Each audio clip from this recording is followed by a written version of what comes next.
তিনটি এক্সারসাইজ টানা 7 দিন করলে তোমার মস্তিষ্কের আইকিউ নর্মাল লেভেল থেকে অনেক বেশি হয়ে যাবে, যার ফলে তুমি একজন সাধারণ স্টুডেন্টের তুলনায় অনেক গুণ বেশি ইন্টেলিজেন্ট এবং স্মার্ট হয়ে উঠবে। কিন্তু এটা তখনই কাজ করবে যখন তুমি ভিডিওটি শেষ পর্যন্ত দেখবে।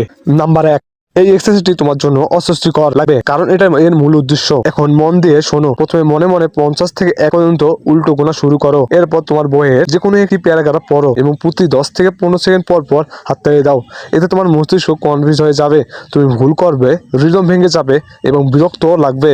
কিন্তু ঠিক এই মুহূর্তটাই গুরুত্বপূর্ণ, কারণ যখন ব্রেন ওভারলোড হয় তখন সেটা নিজেকে আপডেট করা শুরু করে। নাম্বার 2, যে কোনো ভিডিও দেখার সময় প্রতি 10 থেকে 15 সেকেন্ড পর পর ভিডিওটি পজ করো এবং নিজেকে জিজ্ঞেস করো এরপর কি হবে। তারপর আবার প্লে করো এবং দেখো তুমি কি ঠিক ছিলে কিনা। এতে ধীরে ধীরে তোমার ব্রেন প্যাটার্ন বুঝতে শুরু করবে, মানুষ কি বলবে, কিভাবে রিঅ্যাকশন করবে, এমনকি সামনের মানুষটি কি ভাবছে, এসব তুমি শুধু তাদের মুখের অভিব্যক্তি দেখেই আগেই বুঝতে পারবে।